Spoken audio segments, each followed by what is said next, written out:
Greetings on the precious name of our Lord and Savior Jesus Christ. ഇന്ന് പകൽക്കാലം Facebook live വഴിയായി നമ്മെ കാണുന്നവർക്കും കൂടി വന്നിരിക്കുന്ന ഏവർക്കും വീണ്ടും വരുന്ന കർത്താവായ യേശുക്രിസ്തുവിന്റെ ധന്യനാമത്തിൽ ഞങ്ങളുടെ സ്നേഹവന്ദനത്തെ ഓർപ്പിക്കുകയാണ്. I thank God for giving me this opportunity to stand here this Sunday morning and share from the Word of God. ഈ 2021 ആണ്ടിന്റെ രണ്ടാം ഞായറാഴ്ച പകൽക്കാലം നിങ്ങളുടെ മുമ്പാകെ ദിവസത്തിൽ നിന്നുകൊണ്ട് വചനം പങ്കുവെക്കുവാൻ തക്കവണ്ണം ദൈവം തന്ന അവസരത്തെ ഓർത്ത് ഞാൻ ദൈവത്തിന് നന്ദി കരയറ്റുന്നു. And as I stand here with the Word of God, I fully acknowledge that this word is not coming from my own knowledge or my own strength. ഇന്ന് പകൽ ഈ വചനവുമായി നിൽക്കുമ്പോൾ ഒരു കാര്യം ഞാൻ അറിയുന്നു, ഇതെന്റെ കഴിവ് കൊണ്ടോ എന്റെ അറിവിലോ എന്റെ ബുദ്ധിയിൽ നിന്നും ഉരുത്തിരിയുന്ന ഒരു വചനമല്ലെന്ന് സമ്പൂർണ്ണമായി ഗ്രഹിച്ചുകൊണ്ട് ദൈവജനമേ ഞാൻ മുമ്പാകെ നിൽക്കുന്നു. As I am speaking, I pray that the Holy Spirit may use me as a vessel to speak the truth that may be able to touch somebody who is watching and hearing today. ഇന്ന് പകൽക്കാലം ഈ വചനം പങ്കുവെക്കുമ്പോൾ ഞാൻ കർത്താവിൽ സമ്പൂർണ്ണമായി ശരണപ്പെടുകയാണ്. പരിശുദ്ധാത്മാവ് എന്റെ സമ്പൂർണ്ണമായ നിയന്ത്രണം ഏറ്റെടുത്ത് എന്റെ അതരങ്ങളെ എന്റെ ചിന്താമണ്ഡലത്തെ എല്ലാം ഏറ്റെടുത്തിട്ട് ഇന്ന് പകൽക്കാലം ഈ വചനം പുറത്തേക്ക് ആത്മാവിൽ പുറപ്പെട്ട് വരുമ്പോൾ അത് അനേകർക്ക് വിടുതലും അനുഗ്രഹവും ആയിത്തീരുവാൻ മുഖാന്തരമാക്കേണ്ടതിന്, ചിലർക്കത് നന്മയായി തീരുവാൻ ഇടയാക്കേണ്ടതിന് വേണ്ടി ദൈവത്തിന്റെ കൃപയിൽ ഞാൻ ശരണപ്പെടുന്നു. Without fail, God has given us the life and the strength to see a new year with a new theme. ദൈവം പരാജയപ്പെടാതെ നമ്മെ ജീവനോടെ കാത്ത് പുതുവർഷത്തെ കാണുവാനും മാത്രമല്ല വചനത്തോടു കൂടി പുതുവർഷത്തിൽ കയറുവാനും ദൈവം നമ്മെ പരാജയപ്പെടുത്തിയില്ല. അവനെ ആശ്രയിക്കുന്നവരെ തള്ളിക്കളയാതെ അവൻ നമ്മെ സഹായിച്ചു. അതിനായി ദൈവത്തെ സ്തുതിക്കുകയാണ്. Our God, who reminded us to be set apart in the year of 2020, this year He is reminding us to set priorities. 2020 ആണ്ടില് ദൈവത്തിനു വേണ്ടി വേർതിരിയപ്പെടുവാൻ ആഹ്വാനം ചെയ്ത ദൈവം 2021 സഭയ്ക്ക് തരുന്ന ഒരു ദൂതാണ്. നിങ്ങളുടെ ജീവിതത്തില് സ്വന്തം ചെയ്യുന്ന അഗ്രഗണ്യത ക്രമീകരിക്കുന്നതില് എന്തിന് മുൻസ്ഥാനം നീ കൊടുക്കുന്നു, ഏറ്റവും നിനക്ക് പ്രധാനമായി നീ കാണുന്നു, അതിനെ ക്രമീകരിക്കണമെന്നും അങ്ങനെ ക്രമീകരിക്കപ്പെട്ട് വേർതിരിക്കപ്പെട്ട ഒരു ഭക്തൻ ജീവിക്കണം. ദൈവത്തിന്റെ ആത്മാവ് 2021 സഭയോട് പറയുകയാണ്. Why is setting priorities so important? എന്തുകൊണ്ടാണ് ജീവിതത്തിൽ അഗ്രഗണ്യത സ്വന്തം ദൈവിക വിഷയങ്ങൾക്ക് കൊടുക്കണം എന്ന് പറയാൻ കാരണം? അത് വളരെ പ്രധാനമായിരിക്കാൻ കാരണം. Can someone read 1 Peter 5 verse 8? ആരെങ്കിലും ഒരാള് 1 പത്രോസിന്റെ ലേഖനം 5-ാം അധ്യായത്തിന്റെ 8-ാമത്തെ വാക്യം എടുത്ത് ഒന്ന് വായിക്കുമോ? 1 പീറ്റർ 1-ാമത്തെ സ്വന്തം പത്രോസിന്റെ ലേഖനം 5-ാം അധ്യായം 8-ാമത്തെ വാക്യം കുറിവാക്യമായി നമുക്ക് വായിക്കാം. നിർമ്മതരായിരിപ്പീൻ, ആമേൻ, ഉണർന്നിരിപ്പീൻ. ആമേൻ. നിങ്ങളുടെ പ്രതിയോഗിയായ പിശാച് അലറുന്ന സിംഹം എന്ന പോലെ ആരെ വിഴുങ്ങേണ്ടു എന്ന് തിരഞ്ഞ് ചുറ്റി നടക്കുന്നു. ആമേൻ. In order to be sober and alert, we need to set our priorities straight. കാരണം അവിടെ വ്യക്തമായി പറയുന്നു, ഒരു പിശാച് അലറുന്ന സിംഹം പോലെ ആരെ വിഴുങ്ങണമെന്ന് പറഞ്ഞ് തപ്പിത്തിരിഞ്ഞ് നടക്കുന്നത് കൊണ്ട് ജീവിതത്തിൽ പ്രയോറിറ്റി ക്രമീകരിക്കണം, നിർമ്മലരായിരിക്കണം, ഉണർന്നിരിക്കണം. ജീവിതത്തിൽ എന്തിന് പ്രാധാന്യത കൊടുക്കണമെന്ന് നാം വളരെ സൂക്ഷിച്ച് തീരുമാനിക്കണം. കാരണം ചുറ്റും ശത്രു അലറുന്ന സിംഹം പോലെ പതുങ്ങി നടക്കുന്നു, എന്നെയും നിന്നെയും തകർക്കുവാൻ. Because even if you don't set priorities, you might be living, but you're not living sober and alert. You're living in a drunken and sleeping state. ഇന്ന് പകൽക്കാലം നീ ഉണർന്ന് നിർമ്മതരായി ഉണർന്നല്ല ജീവിക്കുന്നതെങ്കിൽ ജീവിക്കുന്നുണ്ടായിരിക്കാം, പക്ഷേ ഉറക്കത്തിൽ സ്വന്തം എന്ത് ചുറ്റും നടക്കുന്നു നീ അറിയാതെ സ്വന്തം ഒരു അൺകോൺഷ്യസ് സ്റ്റേറ്റിൽ നീ ജീവിക്കുന്ന ഒരു വ്യക്തിയായിരിക്കാം. We see that the devil is being compared to a roaring lion, looking for anyone and everyone who is vulnerable. നിങ്ങൾ ആ വായിച്ച വാക്യം നോക്കിയാൽ പിശാചിനെ അലറുന്ന സിംഹത്തോട് ഉപയോഗിച്ചിരിക്കുകയാണ്. വളരെ വിശന്ന് പൊഴിഞ്ഞിരിക്കുന്ന അലറി ബുഭുക്ഷതയോടെ കടിച്ചു കീറാൻ വേണ്ടി ശ്രമിച്ച് ഇരയെ പിടിച്ച് കടിച്ചു കീറാൻ ശ്രമിക്കുന്ന സിംഹം പോലെ അവനിങ്ങനെ ഊടാടി നടക്കുന്നു, അവനിങ്ങനെ തിരഞ്ഞ് പരതി നടക്കുന്നു എന്ന വചനം നമുക്ക് വെളിപ്പെടുത്താനിടയായല്ലോ. To win victory over the enemy and to set our face upon him and set the priority is what is of paramount importance to us on earth. ഇന്ന് പകൽക്കാലം ഈ ഭൂമിയിൽ ജീവിക്കുമ്പോൾ ഈ അലറുന്ന പിശാചിന്റെ കയ്യിൽ ഞാനും നീയും അകപ്പെടാതെ വണ്ണം ജയകരമായ ക്രിസ്തീയ ജീവിതം നയിക്കണമെങ്കിൽ അവൻ നമ്മുടെ ജീവിതത്തിൽ അവൻ അഗ്രഗണ്യത എന്തിനു കൊടുക്കുന്നു എന്നുള്ളത് നാം സെറ്റ് ചെയ്യേണ്ട അത്യാവശ്യമാണ്. ജീവിതത്തിൽ പ്രയോറിറ്റീസ് സെറ്റ് ചെയ്യേണ്ടത് അത്യാവശ്യമാണ് എന്ന് ദൈവവചനം നമ്മെ പഠിപ്പിക്കുന്നു. So I want to quickly go over 6 points on what we must do in order to set our priorities. അതുകൊണ്ട് 6 അവൻ സ്വന്തം പോയിന്റുകൾ കൂടി ജീവിതത്തിൽ അവൻ പ്രയോറിറ്റീസ് സെറ്റ് ചെയ്യാൻ ഇല്ലെങ്കിൽ ജീവിതത്തിന്റെ അഗ്രഗണ്യത എങ്ങനെ ദൈവത്തിന് അവൻ പ്രധാനമായ കാര്യമായ ദൈവത്തിന് കൊടുക്കാൻ കഴിയുമെന്നതിനെ കുറിച്ച് 6 പോയിന്റുകൾ നിങ്ങളുമായി പങ്കുവെച്ച് ഞാൻ ഇരിപ്പാൻ ആഗ്രഹിക്കുകയാണ്. And I would ask you to pay attention to these 6 points because the two first stories that we're learning that we're going to be reviewing in this message are going to touch back to those 6 points again and again. ആമേൻ. സ്വന്തം ഈ 6 കാര്യങ്ങൾ അവൻ നാം പഠിക്കുമ്പോൾ ഈ 6 പോയിന്റുകൾ എങ്ങനെ ജീവിതത്തില് പ്രയോറിറ്റീസ് സെറ്റ് ചെയ്യാൻ പറ്റും, അവൻ അഗ്രഗണ്യത ദൈവത്തിന് കൊടുത്ത് ജീവിക്കാൻ പറ്റും എന്നതിനെ കുറിച്ചുള്ള 6 പോയിന്റുകൾ പഠിക്കുമ്പോൾ നാം കാണാൻ പോകുന്ന 2 കഥകൾ, അവൻ 2 ദൈവവചന ഭാഗങ്ങള് ഈ 6 പോയിന്റിലേക്ക് അവൻ വീണ്ടും വീണ്ടും വിരൽ ചൂണ്ടുന്നത് കൊണ്ട് നിങ്ങൾ ശ്രദ്ധയോടെ ഇരിക്കണമേ എന്ന് അപേക്ഷിക്കുകയാണ്. The first is to listen and obey the commandments of God. Always keep your ears open for the commandments of God. എങ്ങനെ ജീവിതത്തിൽ പ്രയോറിറ്റി സെറ്റ് ചെയ്യാൻ കഴിയും? ഒന്ന്, നീ ചെയ്യേണ്ട ഒരു കാര്യം ദൈവ വചനം ശ്രദ്ധിക്കണം. അവന്റെ കൽപ്പനകളെ നീ ശ്രദ്ധിച്ച് കേൾക്കണം. ആമേൻ. If number 1 was listen, you can't keep it within yourself. Number 2 is communicating it with your family and with your loved ones, with those who are close to you, those who you are responsible for.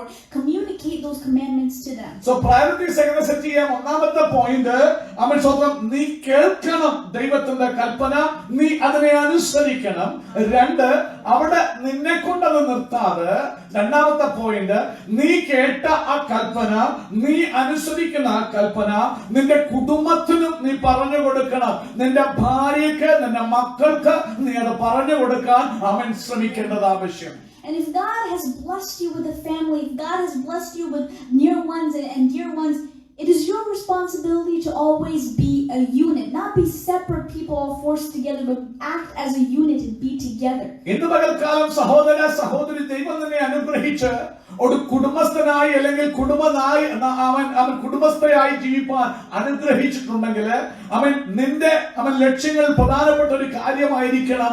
നിങ്ങൾ കുടുംബമായി ഒരു ഘടകം പോലെ, ഒരു unit പോലെ നിങ്ങൾ തുടരണം. ആ ഐക്യത പിരിഞ്ഞു പോകാൻ അവൻ ഒരിക്കലും വിടവ് ആ കുടുംബത്തിൽ വരാൻ പാടില്ല. നിങ്ങൾ ഒരുമിച്ച് ഐക്യതയോടെ നിൽക്കണം. And as you are walking by faith, don't try to know too much. And then people might misconstrue this to mean, oh, God doesn't want us to know, God wants us to remain ignorant. That's not true. When we say don't try to know too much, it means don't try to figure out anything that's unnecessary, because that's just going to bring you burden. Know what you need to know what God has told you to obey. അങ്ങനെ നീ കുടുംബസ്ഥനായി ഐക്യതയോടെ അവൻ വിടവുകളില്ലാതെ പിശാചിന് ഇടം കൊടുക്കാതെ ഒരുമിച്ച് ചേർന്നിരുന്ന ഐക്യതയോടെ നിങ്ങൾ കുടുംബമായി ജീവിക്കുമ്പോൾ ഒരു കാര്യം കൂടി ശ്രദ്ധിച്ചോണം. ആവശ്യമില്ലാത്ത കാര്യങ്ങൾക്ക് ചെവി കൊടുക്കരുത്. കൂടുതൽ അറിയാനുള്ള ജിജ്ഞാസ ഉണ്ടാകല്ലേ.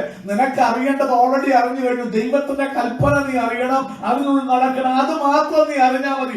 കൂടുതൽ അറിയാൻ ജിജ്ഞാസ കയറി ചെവി പല കാര്യങ്ങൾക്ക് ചായച്ചു കൊടുക്കാൻ പോകല്ലേ. അത് നിനക്ക് ദോഷമായി പിന്നീട് ഭവിക്കും. Number 5 is to worship truly. If you set priorities, you'll know how to worship, which is in truth and spirit. ആമേൻ. അഞ്ചാമത്തെ കാര്യം, അവൻ സ്വന്തം ആ സത്യത്തില് നീ ആരാധിക്കണം ദൈവത്തെ. അവൻ സത്യത്തിൽ ആരാധനയ്ക്കായി ദൈവത്തെ ആത്മാവിലും സത്യത്തിലും ആരാധിപ്പാനായി നീ ഏൽപ്പിച്ചു കൊടുക്കണം. And number 6, when we fall short, know that we must repent and come back to him instead of blaming circumstances. ആറാമത്തെ കാര്യം, ജീവിതത്തിൽ ക്രമീകരിക്കപ്പെടുവാൻ അവൻ പ്രയോറിറ്റി സെറ്റ് ചെയ്യാൻ ഇടയാകണമെങ്കിൽ ആറാമത്തെ കാര്യം, എപ്പോഴെങ്കിലും നീ വീണുപോകുന്നുവെന്ന് തോന്നുമ്പോൾ പരിശുദ്ധാത്മാവ് ദൈവം വചനം നിനക്ക് ബോധ്യം വരുത്തുമ്പോൾ വീടത്ത് കിടന്ന് ഉരുളാതെ മറ്റുള്ളവരിൽ പഴി ചാരാതെ അനുദമിച്ച് മടങ്ങി വന്ന് ആദ്യത്തെ പ്രവൃത്തി ചെയ്യണം. നീ മാനസാന്തരപ്പെട്ട് അവൻ ആദ്യത്തെ പ്രവൃത്തി ചെയ്യണം. എന്നാൽ ജീവിതത്തെ ക്രമീകരിച്ച് പ്രയോറിറ്റി സെറ്റ് ചെയ്ത് ഈ ഭൂമിയിൽ ജീവിച്ച് ദൈവത്തിന് അനുഗ്രഹം പ്രാപിപ്പാൻ നിങ്ങളെ കൊണ്ട് കഴിയും. And as we begin, we're going to talk about the first people who lived in this earth, Adam and Eve. ആമേൻ. നമ്മതുകൊണ്ട് അതിനെക്കുറിച്ച് ചിന്തിക്കുമ്പോൾ നമുക്ക് ആരംഭിക്കുന്നത് അവൻ സ്വന്തം ഈ ഭൂമിയിൽ ആദ്യമായി ജീവിച്ച മനുഷ്യരിൽ നിന്നാകട്ടെ, ഉൽപ്പത്തിയിൽ നിന്ന് തന്നെ ആകട്ടെ, അത് നമുക്ക് അനുഗ്രഹമായി ചിന്തിക്കാം. കാരണം ജീവിതത്തിൽ പ്രയോറിറ്റീസിറ്റി എന്നത് ഇന്നത്തെ ദൂതല്ല, ആദ്യം മുതലേ ദൈവം ആഗ്രഹിച്ച ഒരു പ്രധാന ദൂതാണ് അവൻ തന്റെ ജനത്തെ കുറിച്ച്, സഭയെ കുറിച്ച്. അതുകൊണ്ട് ആദ്യ മനുഷ്യരിൽ നിന്ന്, ആദമിൽ നിന്ന് തന്നെ നമുക്ക് തുടങ്ങാം. Now, who remembers the first point? What was the first point of priority? നിങ്ങൾ ആരെങ്കിലും ഓർക്കുന്നുണ്ടോ ജീവിതത്തിൽ പ്രയോറിറ്റൈസ് ചെയ്യുമ്പോൾ ഞാൻ 6 പോയിന്റ് പറഞ്ഞു? ഒന്നാമത്തെ പോയിന്റ് എന്താണെന്ന് ആരെങ്കിലും ഓർക്കുന്നുണ്ടോ? ആമേൻ. എന്തുവായിരുന്നു? അത് ശ്രദ്ധിക്കണം. അതെന്ന് പറയുമ്പോൾ ശ്രദ്ധിക്കണം. അവൻ ഒന്നാമത് പറഞ്ഞ പോയിന്റ് ആണ്, അവൻ ദൈവം പറയുന്ന കൽപ്പനകളെ നീ ശ്രദ്ധിക്കണം, അത് നീ പ്രമാണിക്കണം. And we can see that man, the first man, Adam, did indeed receive commandments from God. ദൈവവചനം ഞാനും നിങ്ങളും പഠിക്കുമ്പോൾ ഉൽപ്പത്തി പുസ്തകത്തിൽ നമുക്ക് കാണാൻ കഴിയും. 1-2 അധ്യായങ്ങളില് ദൈവം മനുഷ്യനെ നിർമ്മിച്ച് അവന് കൽപ്പനകൾ കൊടുത്തു. അവൻ എന്ത് ചെയ്യണം, എന്ത് ചെയ്യണ്ട എന്നുള്ള കാര്യങ്ങളെ കുറിച്ച് ദൈവം ഇൻസ്ട്രക്ഷൻ, തന്റെ കൽപ്പനകൾ, വചനം മനുഷ്യന് ആദമന് കൊടുക്കാനിടയായി. And if we notice, he did not have a significant other at the time. He did not have Eve. നോക്കൂ, ദൈവം കൽപ്പന കൊടുക്കുമ്പോൾ വചനം വായിച്ചു വന്നാല് ഔവ്വ അവനോട് കൂടി അപ്പോൾ ഇല്ല. അവൻ ഏകനായ മനുഷ്യനായി ദൈവം ഉണ്ടാക്കി. മനുഷ്യനെ മണ്ണിൽ നിന്ന് തന്റെ സ്വരൂപത്തിലും സാദൃശ്യത്തിലും വാർത്തെടുത്തു. കാരണം അവൻ ഏകനായിട്ടിരിക്കുമ്പോഴാ ദൈവം ഈ കൽപ്പനകൾ കൊടുത്ത് അവൻ ഏദൻ തോട്ടത്തില് ആക്കുന്നത്. ഈ കൽപ്പനകൾ പറയുമ്പോൾ ആദം മാത്രമേ അന്നേരമുള്ളൂ. അവനെ കൂട്ടുസഖി ഉണ്ടായിരുന്നതായിട്ട് ബൈബിൾ നമുക്ക് കാണാൻ അന്നേരം കഴിയുന്നില്ല. So Eve didn't hear straight from the mouth of God as soon as when God first said not to eat from the fruit from the tree of the knowledge of good and evil. അതുകൊണ്ട് ദൈവം മനുഷ്യനെ ഉണ്ടാക്കിയിട്ട് Eden തോട്ടത്തിലാക്കി. Eden തോട്ടത്തിൽ മനുഷ്യനോട് പറയുകയായി, തോട്ടം നീ കാക്കണം, ഇത് സൂക്ഷിക്കണം, ഇവിടെ വേല ചെയ്യണം. അവൻ ഒന്നും ചെയ്യേണ്ടി വന്നില്ല. അവനല്ല നട്ടുപിടിപ്പിച്ചത്, എല്ലാം ദൈവം തന്നെ വെച്ച് ആകപ്പാടെ കാക്കാനും അത് മെയിൻറ്റെയിൻ ചെയ്യാൻ മാത്രമാണ് അവനെ ആക്കിയത്. അത് ആക്കുമ്പോൾ ദൈവം ചില കാര്യങ്ങൾ പറഞ്ഞു. അവൻ ആ ഉപദേശം കൊടുക്കുമ്പോൾ ആ മനുഷ്യൻ തന്നെ മാത്രമേ ഉണ്ടായിരുന്നുള്ളൂ. അന്നേരം ഹൗവ അവനോട് കൂടെയില്ല. And this is where we come to the second point of priority, which is to teach and to communicate with your family. അവിടെയാണ് രണ്ടാമത്തെ പോയിന്റ്. നീ ദൈവത്തിൽ നിന്ന് കേൾക്കുന്നത്, ദൈവം നിന്നോട്. അപ്പോൾ ദൈവത്തിൽ നിന്ന് കേൾക്കാൻ നീ അവൈലബിൾ ആകണം. ദൈവത്തിൽ നിന്ന് നീ പ്രാപിക്കണം. അവൻ ദൈവത്തിൽ നിന്ന് കിട്ടുന്ന ആ കൽപ്പനകള് നീ പാലിക്കുക മാത്രമല്ല, അത് നിന്റെ കുടുംബത്തിലേക്ക് അത് പ്രൊപ്പഗേറ്റ് ചെയ്യണം. അതിനെ നീ അവൻ സ്വന്തം പകർന്നു കൊടുക്കണം. നിന്റെ ഭാര്യയ്ക്ക്, നിന്റെ മക്കൾക്ക് അത് പകർന്നു കൊടുക്കാൻ അവൻ എന്നെ കൊണ്ട്, നിങ്ങളെ കൊണ്ട് സാധിക്കണം. We can see that Adam indeed did communicate with Eve. That's why she was aware of this commandment. എന്നാൽ വചനം പഠിക്കുമ്പോൾ നമുക്കറിയാം, ആദം തന്റെ ഭാര്യയ്ക്ക് അത് പറഞ്ഞു കൊടുത്തിരുന്നു. അവൻ സ്വന്തം ചെയ്യുന്നു. ദൈവം കൽപ്പിച്ച കൽപ്പനകളെ കുറിച്ച് ആദം അവയോട് പറഞ്ഞു. അതുകൊണ്ട് ആ പിശാച് ചോദിച്ചു, വാസ്തവമായി തിന്നരുതെന്ന് പറഞ്ഞപ്പോൾ അവള് പറയുന്നു നോ. അവൻ തൊടുക പോലും ചെയ്തെന്ന് പറയത്തക്കവണ്ണം അവൻ ആദമിൽ നിന്ന് അവൻ ഇൻസ്ട്രക്ഷൻ അവൾക്ക് കിട്ടിയിരുന്നു. ദൈവത്തിൽ നിന്ന് പ്രാപിച്ചത് ആദം അവൾക്ക് പകർന്നു കൊടുത്തിരുന്നു. We can see that the first 2 steps have been followed. Where do we go wrong? Once we get a third step, where family has to be a unit and has to be together. In Adam and Eve's case, there was a time when there was separation and a gap. നോക്കൂ, നമ്മൾ നോക്കിയാൽ ആദ്യം നമ്മൾ പഠിച്ച 6 പടികളിൽ എങ്ങനെ ജീവിതത്തിൽ priority set ചെയ്യാൻ നമ്മൾ ചിന്തിച്ച പോയിന്റുകളിൽ അവൻ ആദ്യത്തെ 2 പോയിന്റ് ഇവിടെ അവൻ പാലിക്കപ്പെടാനിടയായി. ദൈവം കൽപ്പിച്ചു, ആദം കേട്ടു, അതിനെ പാലിച്ചു എന്ന് മാത്രമല്ല അവൻ തന്റെ ഭാര്യയിലേക്കും അറിവ് പകർന്നു കൊടുക്കാനിടയായി. പിന്നെ പരാജയം സംഭവിച്ച എവിടെയാണ്? മൂന്നാമത്തെ വിഷയത്തില്. കാരണം ദൈവം മനുഷ്യനെ നോക്കി അവൻ ഏകനായിരിക്കുന്നത് നന്നല്ല എന്ന് കണ്ടിട്ട് അവന് ഗാഢനിദ്ര വരുത്തി അസ്ഥികളിൽ നിന്ന് ഒന്നെടുത്ത് ഹവ്വയെ സൃഷ്ടിച്ചു. അവൻ ദൈവത്തിന്റെ ഉദ്ദേശം എന്തായിരുന്നു അറിയാമോ? അവർ ചേർന്നിരിക്കണം, അവർ ഒരുമനപ്പെട്ടിരിക്കണം, അവർ ഐക്യതപ്പെട്ടിരിക്കണം, അവർ അകന്നു പോകരുത്. അവൻ സ്വന്തം ചെയ്യുന്നു എന്ന് ദൈവം മനുഷ്യനെ കുറിച്ച് ആഗ്രഹിച്ചത്. We can see all through the word, the devil has always been targeting togetherness. ഇന്ന് പകൽക്കാലം ഒരു കാര്യം നിങ്ങൾ മനസ്സിലാക്കണം. ലോക ആരംഭം മുതൽ നിങ്ങൾ എടുത്തു പഠിച്ചാൽ പിശാചിന്റെ ഒരു ലക്ഷ്യമാണ് ഡിവൈഡ് ആൻഡ് റൂൾ. കാരണം എവിടെ വിടവ് വരുത്താം, അങ്ങനെ വിടവ് വരുത്തിയിട്ട് ആ കുടുംബങ്ങളെ തകർക്കാനും അവൻ ഭരണം ഏറ്റെടുക്കാനും ശ്രമിക്കുന്നത് ആദ്യം മുതലേ അവന്റെ തന്ത്രമാണ്. A family, a unit that cannot be separated is strong. നോക്കൂ, കുടുംബം എന്ന് പറയുന്നത് ദൈവത്താൽ ഉണ്ടാക്കപ്പെട്ടതാണ്. കുടുംബം അവൻ ഭൂമിയിലുള്ള സകല കുടുംബങ്ങൾക്കും പേർ വരാൻ കാരണം യേശുനാഥനാണ്. ആ കുടുംബം ശക്തമാണ്, ഒരുമിച്ച് നിന്നാൽ അത് പവർഫുൾ ആണ്. അവൻ ബൈബിളും അതിനെ കുറിച്ച് പറയുന്നു. രണ്ടുപേര് അവൻ സ്വന്തം ചെയ്യുന്നു, ഒരുമിച്ച് നടന്നാൽ ഒന്ന് അവരുടെ തണുപ്പ് മാറും, അവർക്ക് ചൂട് കിട്ടും. ഒരാൾ വീണാൽ ഒരാൾക്ക് സഹായിച്ച് എഴുന്നേൽപ്പിക്കാൻ പറ്റും. അപ്പോൾ ദൈവത്തിന്റെ ഡിസൈനിലുള്ള ഫാമിലി അത് യൂണിറ്റ് ആണ്, അത് ബോണ്ടഡ് ആണ്, അത് ടുഗദർ ആണ്, അവൾ ഐക്യത ദൃഢതയുള്ളതാണ് എന്ന് വചനം പഠിച്ചാൽ നമുക്ക് കാണാൻ കഴിയും. The ideal family is not only together, but they also work together and perform together. Amen. But in this case, Adam and Eve are separated and Yes. they are idle. ഇന്ന് പകൽക്കാലം സഭയെ ഞാൻ ആഗ്രഹിക്കുന്നു, ആയിരങ്ങളിൽ വചനമൊന്നും കേട്ടെങ്കിൽ ദൈവം കുടുംബത്തെ ഡിസൈൻ ചെയ്ത് ആക്കിയപ്പോൾ ഒരു unit ആയിട്ട് വർക്ക് ചെയ്യാനായിട്ടാണ് ദൈവം അവരെ ആക്കിയത്. പിരിഞ്ഞു വേല ചെയ്യാനല്ല ആക്കിയത്. കാരണം പിരിഞ്ഞു വേല ചെയ്തുകൊണ്ട് പ്രയോജനമില്ല എന്ന് ദൈവത്തിന് അറിയാം. അതുകൊണ്ട് ഇവൻ പൗലോസ്ലിഹ പോലും പറയുമ്പോൾ ഞാൻ അവൻ കേറി പറയുക കാര്യം, പൗലോസ് പറയുന്നു പ്രാർത്ഥിക്കാൻ അല്പസമയം ഉണ്ടാകേണ്ടതല്ലാതെ അവൻ ഒരു കുടുംബം, ഒരു ഭാര്യ ഭർത്താവ് വേർപിരിഞ്ഞിരിക്കാനേ പാടില്ല എന്നാണ് പൗലോസ്ലിഹ പഠിപ്പിക്കുമ്പോൾ പറയുന്നത്. അപ്പോൾ ദൈവത്തിന്റെ ഡെഫിനിഷനിലും അവർ ജോലി ചെയ്താൽ പോലും എന്ത് ചെയ്യണം? ഒരുമിച്ച് അവർ വേല ചെയ്യണം. അവർ എന്ത് ചെയ്താലും ഒരുമിച്ചായിരിക്കണം, എന്ത് പറഞ്ഞാലും ഒരേ വാക്കായിരിക്കണം. ഒരുമിച്ചാകാനാണ്, ഒരുമിച്ചിരിക്കാനാണ് ദൈവം ഡിസൈൻ ചെയ്തത്. കാരണം ഭാര്യയും ഭർത്താവും കൂടെ പറയാനല്ല ആൻസർ, ഒറ്റ ആൻസർ പോകണം. അത് ഭാര്യ പറഞ്ഞാലും ഭർത്താവ് പറഞ്ഞാലും ഒറ്റ ആൻസർ ആയിരിക്കണം. ഇത് ദൈവം ആഗ്രഹിച്ചിരിക്കുമ്പോൾ വേല ചെയ്ത് ഒരുമിച്ച് വേല ചെയ്യേണ്ടിടത്ത് അവൻ അവിടെ ഒരു പ്രശ്നം വന്നു. അവർ ഒരുമിച്ചിരിക്കാതെ വണ്ണം രണ്ടിടത്തായി വേലയുടെ മധ്യത്തിൽ. And this does not exclude children. If God has given you children, all of you should be together as a unit. ഇന്ന് പകൽക്കാലം കുഞ്ഞുങ്ങളെ അതിൽ നിന്ന് മാറ്റി നിർത്തണ്ട. ലോകത്തിൽ നിന്നുള്ള പരാജയങ്ങൾക്ക് കാരണം കുടുംബങ്ങൾ ഒരുമിച്ച് പ്രവർത്തിക്കാത്തത് കൊണ്ട്, ഒരുമിച്ച് വേല ചെയ്യാത്തത് കൊണ്ട്, ഒരുമിച്ച് പ്രാർത്ഥിക്കാത്തത് കൊണ്ട്, ഒരുമിച്ച് കൂടിയിരിക്കാത്തത് കൊണ്ട് കുടുംബങ്ങൾ തകരാൻ കാരണം. അവിടെ കുഞ്ഞുങ്ങളും അകന്നു പോകാൻ മാതാപിതാക്കന്മാർ അനുവദിക്കരുത്. കുഞ്ഞുങ്ങളുമായിട്ട് ഒരു ബന്ധം നിങ്ങൾക്ക് വേണം. ജനറേഷൻ ഗ്യാപ്പ് എന്ന് പറഞ്ഞ് പിശാച് കൊണ്ടുവരുന്ന തന്ത്രമാണ്. എന്താ നിന്റെ കുഞ്ഞിനെ ജനറേഷൻ ഗ്യാപ്പ് പറയാൻ കാരണം? നിന്റെ കുഞ്ഞുമായി, നിന്റെ കുഞ്ഞുങ്ങളുമായി സമയം ചെലവഴിപ്പാൻ നിനക്ക് സമയമില്ല. നീ ബിസിയാ.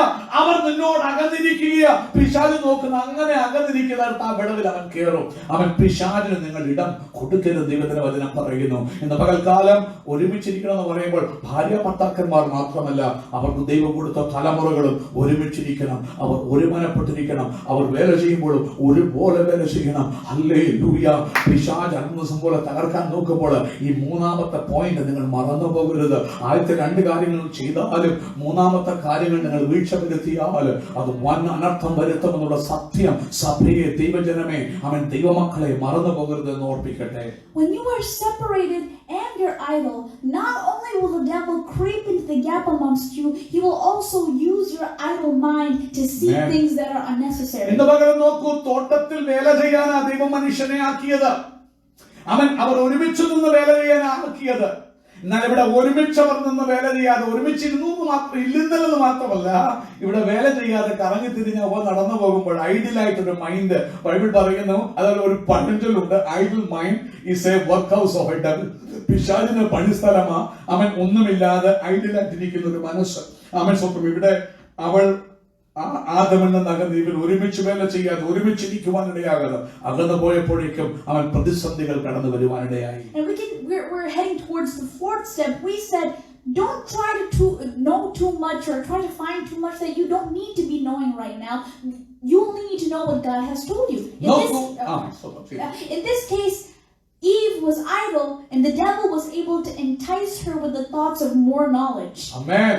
ഇവിടെ നോക്കൂ, ഒരുമിച്ചിരിക്കേണ്ട മനുഷ്യൻ ഏകനെന്ന് ഇരിക്കുന്ന അല്ലെന്ന് കണ്ട് ദൈവം ഉണ്ടാക്കി കൊടുത്ത ഹവ്വ അവർ ഒരുമിച്ചിരുന്ന് ഒരുമിച്ച് വേല ചെയ്യേണ്ട സ്ഥാനത്ത് അവർ അകന്നു പോയപ്പോൾ, വേല ചെയ്യേണ്ട സ്ഥാനത്ത് ഐഡിയലായിട്ട് അവർ നടന്നപ്പോൾ നോക്കൂ, വിടവ് വന്നപ്പോഴേ പിശാച് കയറി എൻട്രി ചെയ്ത് കഴിഞ്ഞു. ഹല്ലേലൂയ. അവൻ സ്വന്തം ചെയ്യുന്നു. അവൻ പിശാച് എൻട്രി ചെയ്തിട്ട് അവിടെ ഉള്ളിൽ അവൻ ജിജ്ഞാസ ഉണർത്തി കൂടുതൽ കാര്യം അറിയാൻ അവൻ പറഞ്ഞു, ഇത് തിന്നാൽ ദൈവത്തെ പോലെയാകും. നന്മയും തിന്മയും അറിയാൻ കഴിയും. ഇന്ന് പകൽക്കാലം പരീക്ഷണത്തിലകപ്പെടല്ലേ. കൂടുതൽ അറിയാൻ പോയാൽ നിന്റെ സമാധാനം പോകത്തേ ഉള്ളൂ. നീ വെറുതെ ടെൻഷൻ അടിക്കത്തേ ഉള്ളൂ. ഇന്ന് പകൽക്കാലം ഒത്തിരി ടിവിയും ഒത്തിരി ഈ ന്യൂസും ഒക്കെ വായിച്ചു കേട്ടിട്ട് അവൻ സ്വന്തം നിരാശപ്പെടുന്നതിനേക്കാൾ ഉപരി ദൈവം തന്ന കൽപ്പനകൾക്കുള്ളിൽ നടന്ന് ജീവിതത്തിൽ പ്രയോറിറ്റി സെറ്റ് ചെയ്തിട്ട് ആനന്ദിപ്പാനും സന്തോഷിപ്പാനും ഭയപ്പെടാതെ ജീവിപ്പാനും പരിശുദ്ധാത്മാവെന്ന് പകൽക്കാലം സഭയെ ആഹ്വാനം ചെയ്യുകയാണ്. The consequences of trying to reach for unnecessary knowledge and eat unnecessary knowledge is that it takes you away from the fellowship that you once had with God. നോക്കൂ, നീ കൂടുതൽ അറിയാൻ ശ്രമിച്ച് ഈ തലനാരിഴ കീഴി പഠിച്ചിട്ട് അവൻ സ്വന്തം ചെയ്യുന്നു. ത്രിത്വമുണ്ടോ, ദൈവമുണ്ടോ, പുത്രനുണ്ടോ, കൂടുതൽ ഇങ്ങനെ പഠിച്ച് കയറി പോയി ആവശ്യമില്ലാതെ പിശാചിന്റെ ഉള്ളിലേക്ക് കടന്നു വന്നിട്ട് അവൻ സ്വന്തം ദൈവ വിഷയത്തിൽ സമ്പന്നനാകാൻ കഴിയാതെ അറിവ് ചേർപ്പിച്ച് നീ നിത്യനാശത്തിലേക്ക് നടന്നകലുവാനിടയാകും. നീ പോലും അറിയാതെ ഇന്ന് പകൽക്കാലം കൂടുതൽ അറിഞ്ഞില്ലേലും അറിയേണ്ടത് അറിയ, രക്ഷയ്ക്ക് വേണ്ടിയുള്ളത് അറിയ, അതിനുള്ളിൽ നടക്കാൻ ശ്രമിക്കുക. ഇവിടെ ഹൗവ കൂടുതൽ അറിയാൻ വേണ്ടി പോയത് അനർത്ഥമായി ഭവിച്ചത് ഇന്നും മാനവജാതി നാം ഓരോരുത്തരും അനുഭവിക്കുന്ന കഷ്ടങ്ങൾക്ക് കാരണം അതല്ലയോ ദൈവജനമേ? But the knowledge of evil and good, of good and evil is good. It's a good thing. Why is it wrong? That's because when you put upon yourself the responsibility of the knowledge of good and evil, you no longer rely on the knowledge of God. നോക്കൂ, നമ്മളെല്ലാം പറയും വിദ്യ സമ്പന്നത അവൻ സർവസമ്പത്തിനേക്കാൾ പ്രധാനമെന്നൊക്കെയും പഴഞ്ചൊല്ലുകളൊക്കെ ഉണ്ട്. സത്യമാണ്, അറിയുന്ന നല്ല കാര്യമല്ലയോ, good കാര്യം തന്നെയാ. പക്ഷെ പ്രശ്നം എന്താ?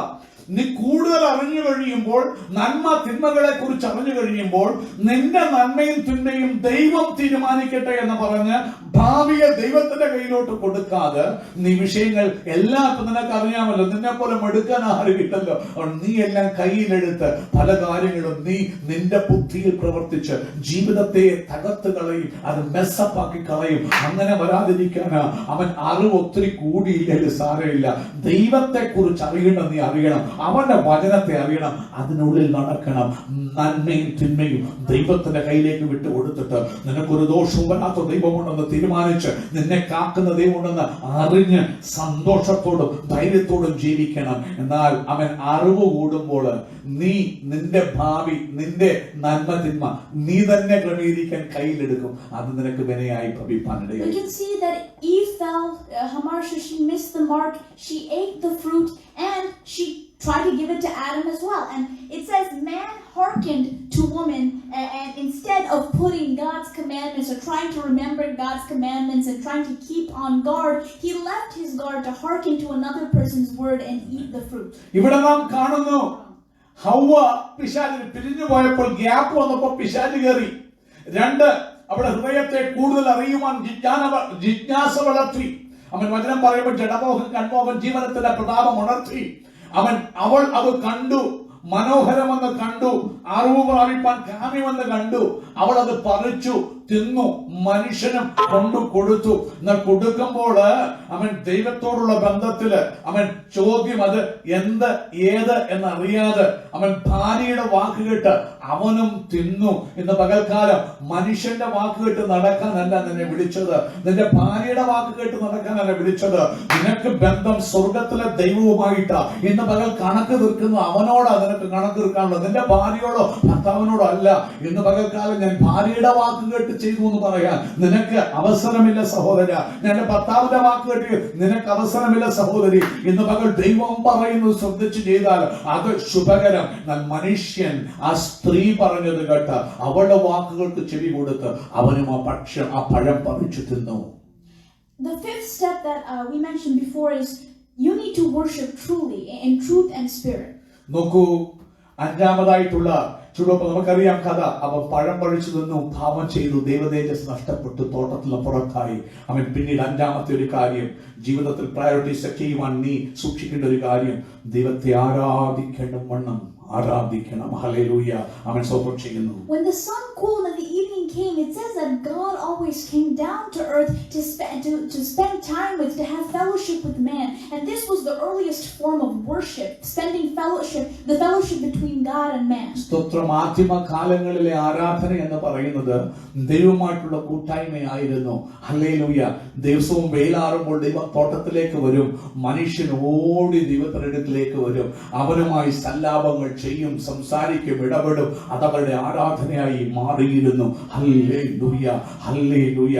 ആദിമ ആരാധന ദൈവമായിട്ടുള്ള കൂട്ടായ്മയായിരുന്നു, ഫെലോഷിപ്പ് ആയിരുന്നു. എന്നാൽ നോക്കൂ, അമാർഷ്യ വന്നപ്പോൾ, ലക്ഷ്യം തെറ്റിയപ്പോൾ, പാപം ജീവിതത്തിൽ വന്നപ്പോൾ ആരാധിക്കേണ്ട മനുഷ്യനെ നമുക്കൊന്ന് കാണാം. ആരാധനയ്ക്ക് എന്ത് സംഭവിച്ചു നമുക്കൊന്ന് നോക്കാം. We can see that instead of running up to God again, they are trying to hide because they have too much knowledge of their nakedness. നോക്കൂ,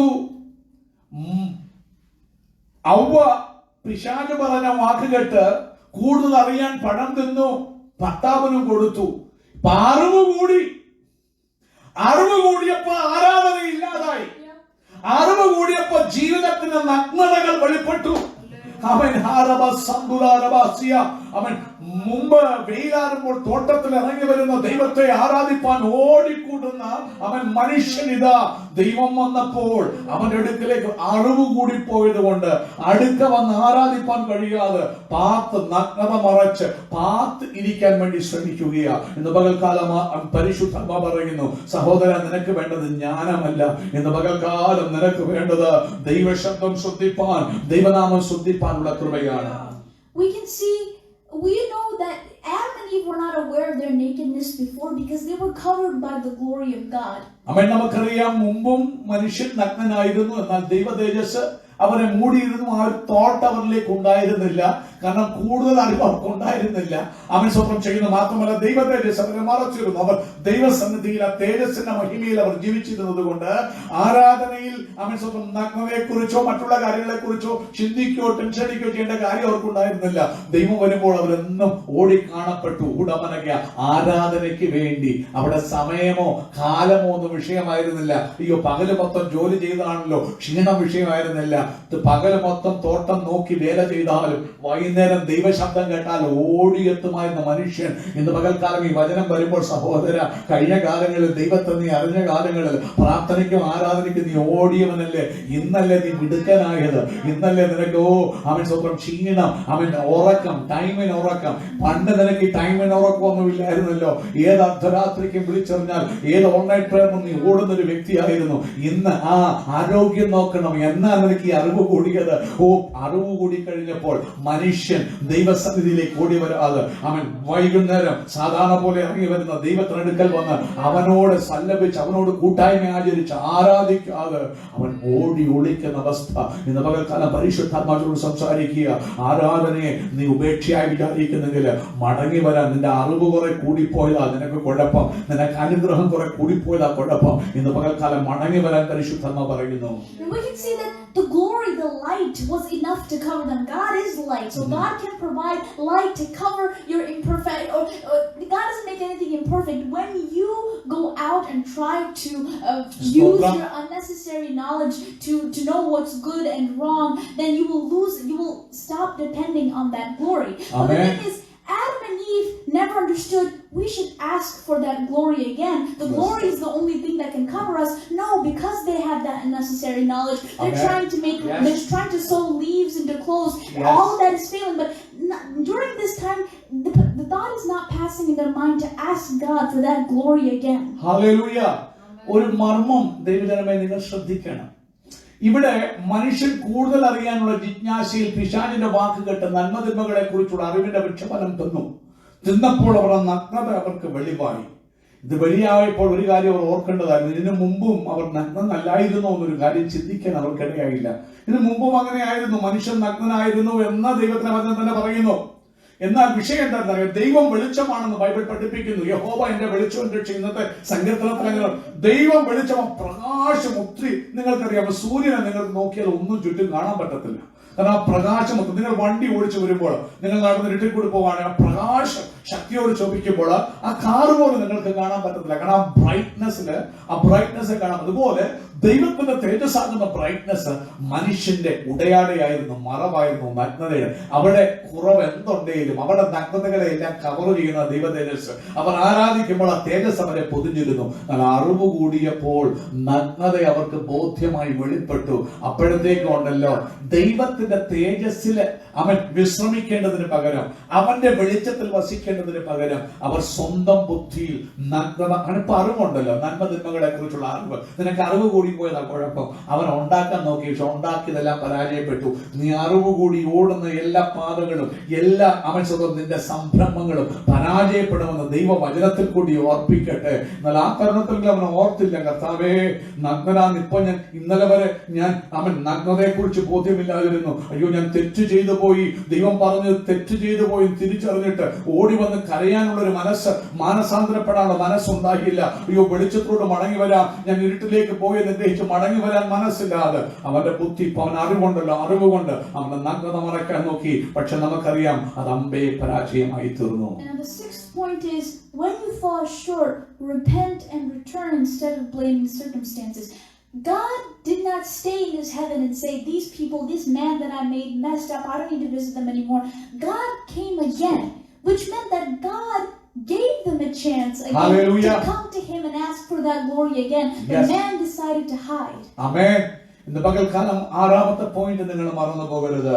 അവൻ നിങ്ങൾ കൃപയിൽ നിന്ന് വീണു എന്ന് തോന്നുമ്പോൾ, അവൻ പരിശുദ്ധാത്മാവ് നിങ്ങൾക്ക് ബോധ്യം വരുത്തുമ്പോൾ, ദൈവവചനം നിങ്ങളെ വിധിക്കുമ്പോൾ, നിങ്ങളുടെ കുറ്റങ്ങളെ ചൂണ്ടിക്കാണിക്കുമ്പോൾ അവിടെ കിടന്ന് ഉരുളാതെ, ന്യായീകരിക്കാൻ ശ്രമിക്കാതെ, ദൈവത്തിൽ നിന്ന് അകന്നു പോകാൻ ശ്രമിക്കാതെ, ദൈവമേ ഞാൻ തെറ്റ് ചെയ്തു പോയി എന്ന് പറഞ്ഞ് നിന്റെ പാപങ്ങളെ ഏറ്റു പറഞ്ഞ് മാനസാന്തരപ്പെട്ട് മടങ്ങി വന്ന് ദൈവത്തോട് കരുണയ്ക്കായി അപേക്ഷിപ്പാൻ ഒരു മനസ്സ് നീ കാണിക്കണം. ഇവിടെ നോക്കൂ, അവൻ ദൈവം, അവൻ നിങ്ങളൊന്ന് കാണണം. അവൻ പലപ്പോഴും ദൈവത്തെ ക്രൂരതയോടെ ചിത്രീകരിക്കുന്ന നിരീശ്വരവാദികളുണ്ട്. അവൻ സ്വന്തം ചെയ്യുന്നു. ഇല്ലെങ്കിൽ മോഡേൺ യുഗത്തിലെ ദൈവങ്ങളെ, അല്ലെങ്കിൽ അവൻ ആധുനിക ആത്മീയതക്കാര് അവൻ ഈ ദൈവത്തെ വിശ്വസിക്കാൻ അവർക്ക് പ്രയാസമാണ്. അതൊരു അവൻ ക്രൂവൽ ഗോഡാ, അവൻ ഹയർ പവർ ഉണ്ടെന്ന് പറഞ്ഞ് സത്യദൈവത്തെ മറയ്ക്കുവാൻ ശ്രമിക്കുന്ന ആധുനിക യുഗ അവൻ വിശ്വാസ സമൂഹങ്ങളുണ്ട്. അവർക്കൊക്കെ മനസ്സിലാകാത്തൊരു കാര്യം, അവർ പറയും ദൈവം ക്രൂരനല്ല, അത് നിങ്ങളെ പിശാച് തെറ്റിദ്ധരിപ്പിച്ച കാര്യമാണ്. മനുഷ്യൻ പാപം ചെയ്തത് ദൈവം അറിഞ്ഞു. ബിക്കോസ് ഈസ് ഒംനിഷ്യന്റ്, അവൻ സർവജ്ഞാനിയാണ്. അറിഞ്ഞിട്ടും ദൈവം പതിവ് പോലെ തോട്ടത്തിലേക്ക് വന്നു. പതിവ് ദൈവം മുടക്കിയില്ല. ദൈവം വന്നിട്ടടാ കള്ളനെ നീ ചെയ്തോടാ, ഞാൻ പറഞ്ഞ അനുസരിച്ചില്ലല്ലോ എന്ന് പറഞ്ഞ അവനെ പാപിന്ന് പറഞ്ഞ് ദൈവം വിളിച്ചില്ല. ദൈവം പതിവ് പോലെ വന്നു. ഇന്ന് പകലവും ദൈവം പതിവ് പോലെ ഇറങ്ങി വരികയാണ്. നിന്നെ അടുത്ത് കിട്ടാൻ, നീയുമായിട്ട് അവൻ ആ കൂട്ടായ്മ ബന്ധം പുതുക്കുവാൻ, നിന്റെ നഗ്നതകളെ മാറ്റാൻ, തേജസ് കൊണ്ട് നിന്നെ പൊതിയാൻ ഇന്ന് പകലും ദൈവം ഇറങ്ങി വന്നിരിക്കുക. പലപ്പോഴും നീ ദൈവത്തെ വിട്ട് അകന്ന് അവന്റെ കൽപ്പനകളെ അനുസരിക്കാതെ, അവന്റെ വചനങ്ങളെ അങ്ങ് ചെവി കൊടുക്കാതെ, നിന്റെ സ്വന്തം ബുദ്ധിയുടെ പ്രമാണത്തിൽ, നിന്റെ അറിവിന്റെ പ്രമാണത്തിൽ ഓടി ഓടി അകലുന്ന ഒളിക്കുന്ന മനുഷ്യ, നീ ഓടി ഒളിച്ചങ്ങന്ന് ഒളിച്ചിട്ട് എന്തു നേടി? ജീവിതത്തിൽ ശൂന്യതയും നഗ്നതയും അല്ലാതെ ഇന്ന് പകൽ പരിശുദ്ധാത്മാവ് കർത്താവിലേക്ക് മടങ്ങി വരുവാൻ, മാനസാന്തരപ്പെട്ട് മടങ്ങി വരുവാൻ ഇന്ന് പകൽക്കാലം ദൈവം തന്നെ വിളിക്കുക. മാനസാന്തരപ്പെട്ട് മടങ്ങി വരാൻ ദൈവം വിളിക്കുക. നീ പാപിയായിട്ടും ദൈവം തന്നെ പാപിയെന്ന് വിളിച്ചുകൊണ്ട് വിളിച്ചു നടക്കുന്നവനല്ല. ഏദത്തോട്ടത്തിൽ ആ ദൈവം പതിവ് പോലെ ഇറങ്ങി വന്നു. മനുഷ്യനാണ് ദൈവത്തെ വിട്ടകന്ന് ഓടിപ്പോയത്. ആറാമത്തെ പോയിന്റ് മടക്കരുത്. ജീവിതത്തിൽ പ്രയോറിറ്റി സെറ്റ് ചെയ്ത് ജീവിക്കണമെങ്കിൽ കുറവ് തിരിച്ചറിഞ്ഞാൽ അന്നേരം തന്നെ ഏറ്റു പറഞ്ഞുപേക്ഷിപ്പാൻ, ദൈവത്തോട് കരുണ യാചിപ്പാൻ, അവൻ മാനസാന്തരപ്പെടാൻ ഹൃദയം എനിക്ക് നിങ്ങൾക്കും ഉണ്ടാകണം. When you have that unnecessary knowledge of good and evil, it is so hard to be humble and admit that you are wrong. പലപ്പോഴും ഈ അറിവ് കൂടി കഴിയുമ്പോൾ കുറച്ച് വചനം അറിയാം, ഞാൻ ആരാണ്ടാണെന്ന് തോന്നി, ഞാൻ പ്രസംഗിക്കുന്നൊക്കെ തോന്നി കഴിയുമ്പോൾ പിന്നെ ദൈവത്തിന്റെ ആത്മാവ് നിനക്ക് കുറ്റബോധം വരുത്തിയാലും കേൾക്കുന്ന വചനത്തിന് സബ്മിറ്റ് ചെയ്യാൻ എന്നെ കൊണ്ടോ നിങ്ങളെ കൊണ്ടോ കഴിയാതെ അവൻ ചീർപ്പിക്കുന്ന അറിവ്. അവൻ പൗലോസ്ലീഹ പറയുമ്പോൾ അവൻ പൊരുതിൽ അറിവ് ചീർപ്പിക്കുന്ന അറിവ് അഹങ്കാരമായി മാറിയിട്ട് ദൈവസന്നിധിയിൽ താഴാതെ, കുറവുകളെ ഏറ്റു പറഞ്ഞു ഉപേക്ഷിക്കാതെ, മറുതലിപ്പിന്റെ ആത്മാവില് ദൈവത്തിൽ അകന്നു പോകുന്ന സ്വഭാവം നിന്റെ ജീവിതത്തിൽ ഉടലെടുപ്പാനിടയായി തരും. അതിന് നീ അനുവദിക്കരുത്. When Adam and Eve revealed themselves before God, they not in one of their in one point in their conversation did they say, Lord, I was wrong, I am sorry, I made a mistake. All this time they're trying to put the blame on somebody else. നോക്കൂ, ദൈവം ഇറങ്ങി വന്ന് ഇവർ ഒളിച്ചു. ദൈവം ചോദിച്ചു, മനുഷ്യ നീ എവിടെ? ഇന്ന് പകലും ആ ശബ്ദം ശക്തിയോടെ ആരാധനയിൽ മുഴങ്ങുകയാണ്. മനുഷ്യ നീ എവിടെ? നിങ്ങളുടെ പേര് വിളിച്ചോ. അനിലെ നീ എവിടെ എന്ന് പകൽക്കാലം ദൈവം നിന്നെ തിരയുകയാണ്. തിരയുമ്പോൾ കാണപ്പെടാതിന്റെ ബുദ്ധിയുടെ പ്രമാണത്തിൽ ഊന്നി നിന്റെ അറിവിൽ ഓടി നീ ഒളിക്കുകയാണ്. ദൈവത്തെ കുറിച്ച് അതിന് യഥാർത്ഥ അറിവില്ല. അവൻ പാപം ക്ഷമിക്കുന്ന ദൈവമാ, മടങ്ങി വരാൻ. എന്നാൽ ദൈവം അവരെ പിടിച്ചോദിച്ചു. ഞാൻ തിന്നരുത് എന്ന് പറഞ്ഞ കാര്യം നീ തിന്നുപോകും. അന്നേരവും കർത്താവെ തെറ്റുപറ്റിപ്പോയി, ഐ ആം ഗിൽറ്റി, എന്നോട് ക്ഷമിക്കണമെന്നൊരു മാനസാന്തരപ്പെട്ട് കാൽ വീഴാതെ അവർ അറിവ് കൂടിപ്പോയത് കൊണ്ട് അവരുടെ ഭാഗം ന്യായീകരിച്ച് മറ്റൊരാളിനെ കുറ്റം വിധിക്കുകയും മറ്റുള്ളവരെ പഴിപറയുകയും ചെയ്യുന്ന അവസ്ഥകൾ നമുക്ക് കാണാൻ കഴിയും. രണ്ടുപേരും അവൻ സ്ത്രീ പാമ്പിനെ പഴിചാരി, പുരുഷൻ സ്ത്രീയെ പഴിചാരി. അവൻ റെസ്പോൺസിബിലിറ്റി ഏറ്റെടുക്കണം. കുറവ് നീ അറിഞ്ഞാൽ അവൻ നിന്റെ ജീവിതത്തിന്റെ കുറവ് എന്റെ പാപമാ, കർത്താവേ ഞാനത് ഏറ്റെടുക്കുന്നു, എന്നോട് ക്ഷമിക്കണമേ, മടങ്ങി വരുമെന്ന് പറഞ്ഞ അനുതാപത്തോട് മാനസാന്തരപ്പെട്ട് മടങ്ങി വരാനുള്ള ഹൃദയം ദൈവം എനിക്ക് നിങ്ങൾക്ക് നൽകട്ടെ. Even times, this is just a really quick thought the Spirit gave. Even in these times, if the husband commits a crime, the wife is not, I'm not responsible for that. I did nothing for that. That was all his problem. If the wife commits something, the husband is like, that wasn't me. That was all her. If a brother commits a crime, the sister is like, I had nothing to do with it. I'm not responsible. Am I my brother's keeper? If the sister commits something, the brother says, that was all her. I didn't even know. Over here, we know that Eve was the one who gave the fruit to Adam, but Adam is saying, Lord, it's the woman that you gave me. She's the one who enticed me with this fruit. If Adam was made the head of the family, and if Adam was supposed to have the responsibility to teach and to keep the family together, Adam also has the responsibility Adam also has the responsibility to be responsible for his wife's wrong. ഇന്ന് പകൽക്കാലം നോക്കണം, അവിടെ ദൈവം മനുഷ്യനെ പിടിച്ചിട്ട് ചോദ്യം ചെയ്യുമ്പോൾ അവിടെ ഉത്തരവാദിത്വം ഏറ്റെടുക്കാതെ അവൻ ഇതെന്റെ കുറ്റമല്ല, അവളുടെ പലപ്പോഴും കുടുംബജീവിതങ്ങളിൽ അവൻ ഒരു തെറ്റ് വന്നു കഴിഞ്ഞാൽ ഇയാളുടെ കുറ്റം, അവൻ പുള്ളിയുടെ കുഴപ്പമെന്ന് പറഞ്ഞിട്ട് എന്നല്ല ഞങ്ങൾ ഒരുമിച്ച് ഞങ്ങളുടെ കുഴപ്പമാണെന്ന് പറയാൻ ഇടയാകാതെ അങ്ങോട്ടും ഇങ്ങോട്ടും പഴിചാരി ജീവിച്ചു പോകുന്ന അവസ്ഥകള് അത് തന്നെ ആദമിന് സംഭവിച്ചു. ആദം കുടുംബനായകനാണ്. അവൻ ആദാമിനെ കൂട്ടായി ദൈവം അവയെ കൊടുത്തു. അവൻ കൊടുത്തപ്പോൾ സ്ത്രീ നീ എനിക്ക് തന്ന അവസാനം അൾട്ടിമേറ്റ് പഴി കൊടുക്കുന്ന ദൈവത്തിനാണ്. നോക്കണം, നീ എന്നോട് കൂടെ ഇരിക്കാൻ തന്ന സ്ത്രീയാണ്. അപ്പം അവസാനം കർത്താവെ തന്നത് നീയാ. ദൈവത്തിലും പഴി ആരാൻ നോക്കി അവൻ മനുഷ്യൻ അറിവ് കൂടിപ്പോയിനെ എടുക്കാണ്. അവൻ സ്വന്തം ചെയ്യുന്നു. ഹല്ലേലൂയ. എന്നാൽ അവിടെ കുടുംബത്തിന്റെ ഉത്തരവാദിത്വം ഞാൻ നായകനാ. അത് എന്ത് വന്നാലും എന്റെ സ്ത്രീ എന്റെ വൈഫ് പിഴച്ചാലും ഉത്തരവാദി ഞാനാ. ആ ഉത്തരവാദിത്വം ഏറ്റെടുക്കുവാൻ ഇടയാകാതെ പഴിചാരി അവൻ സ്വന്തം ദൈവസന്നിധിയിൽ കഴിക്കുന്ന അവൻ കുടുംബജീവിതങ്ങളെ പരിശുദ്ധാത്മാവ് ചൂണ്ടിക്കാണിക്കുക. ഇന്ന് പകൽക്കാലം ഉത്തരവാദിത്വം പരിശുദ്ധിയാൽ നിന്റെ ജീവിതത്തിൽ ഒരു കുറവ് വന്നാൽ അങ്ങോട്ടും ഇങ്ങോട്ടും പഴിചാരാതെ ഉത്തരവാദിത്വം ഏറ്റെടുത്തിട്ട് മാനസാന്തരപ്പെട്ട് കാര്യങ്ങൾക്ക് ക്രമീകരണം വരുത്തിയാൽ ഒരു അനുഗ്രഹത്തിന് അവൻ മുമ്പിൽ വഴിയുണ്ടെന്ന് ദൈവനാമത്തിൽ ഓർപ്പിക്കട്ടെ. Because time is flying, I'm choosing to leave the second half of this message for next week or any other time God allows to speak. സമയം പോയതുകൊണ്ട് അവൻ അടുത്ത ഭാഗം ദൂതിന്റെ അടുത്ത ഭാഗം വരുന്ന ദിവസങ്ങളിൽ ഏതെങ്കിലും ദിവസം പങ്കുവെക്കാമെന്ന് വിചാരിക്കുന്നു. അവൻ സ്വന്തം ഇന്ന് പകൽക്കാലം ജീവിതത്തില് കുറവുകളെ ചൂണ്ടിക്കാണിക്കുമ്പോൾ അഞ്ചാമത്തെ കാര്യം അവൻ സ്വന്തം ചെയ്യുന്ന കുറവുകളെ അവൻ കാണിക്കുമ്പോൾ അത് ഏറ്റുപറഞ്ഞ ആറാമത്തെ അവൻ പോയിന്റ് അത് ഏറ്റുപറഞ്ഞ് ഉപേക്ഷിച്ചിട്ട് ദൈവത്തോട് നിരപ്പ് പ്രാപിച്ച് മാനസാന്തരപ്പെട്ട് മടങ്ങി വരുവാൻ നാം ബാധ്യസ്ഥരാണ്. മറന്നു പോകരുത്. We can see that in man the relationship that he had with God was broken. ഇന്ന് നമ്മൾ വചനം പഠിക്കുമ്പോൾ കാണാൻ കഴിയും ഏദൻ തോട്ടത്തിൽ ദൈവവുമായി മനുഷ്യനുണ്ടായിരുന്ന ബന്ധം പാപം നിമിത്തം വിച്ഛേദിക്കപ്പെടുവാനിടയായി. The intended unity that God wanted in the family was broken. കുടുംബത്തിൽ ദൈവം ആഗ്രഹിച്ച ഐക്യത, അവർ ചേർന്നിരിപ്പാൻ ദൈവം കൊതിച്ച ആഗ്രഹം അത് തകർക്കപ്പെടുവാനിടയായി. Instead of living life like paradise, relying on God's knowledge and working in God's will, man and woman were forced to leave the Garden of Eden and try to make a living out of a more harsher environment. പറുദീസയുടെ ഇമ്പങ്ങളുടെ പ്രതീക്ഷകൾ അല്ലെങ്കിൽ സ്വർഗീയ അവൻ ആ പറുദീസയുടെ അനുഭവത്തില് അവൻ അസ്വർഗീയ അനുഭവത്തില് ഒരുമിച്ച് പരസ്പരം കരംകോർത്ത് പിടിച്ച് ദൈവ സാന്നിധ്യത്തിൽ ആനന്ദിക്കേണ്ട മനുഷ്യൻ അവൻ ദൈവത്തിന്റെ തോട്ടത്തിൽ നിന്ന് ആ പറുദീസയിൽ നിന്ന് പുറത്താക്കപ്പെടുവാനും കഷ്ടങ്ങളിലേക്ക് നിവദിക്കുവാനും ഇടയായി.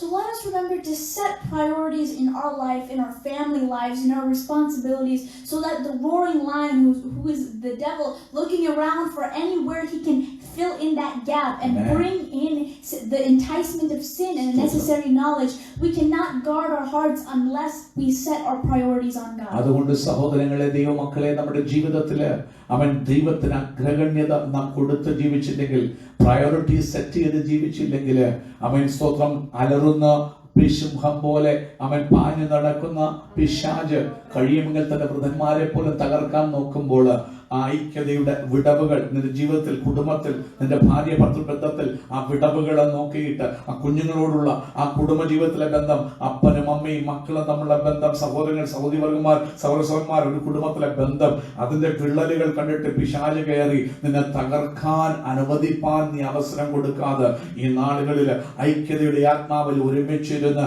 ജീവിതത്തിൽ എന്തിന് പ്രധാനത കൊടുക്കണമെന്നുള്ള കാര്യങ്ങളെ സെറ്റ് ചെയ്തുകൊണ്ട്, പ്രയോറിറ്റി സെറ്റ് ചെയ്തുകൊണ്ട് ജീവിപ്പാൻ ദൈവമായ കർത്താവ് എന്നെയും നിങ്ങളെയും സഹായിക്കട്ടെ. May God bless you with these words. ഈ വചനങ്ങളാൽ ദൈവമായ കർത്താവ് നമ്മെ അനുഗ്രഹിക്കുമാറാകട്ടെ.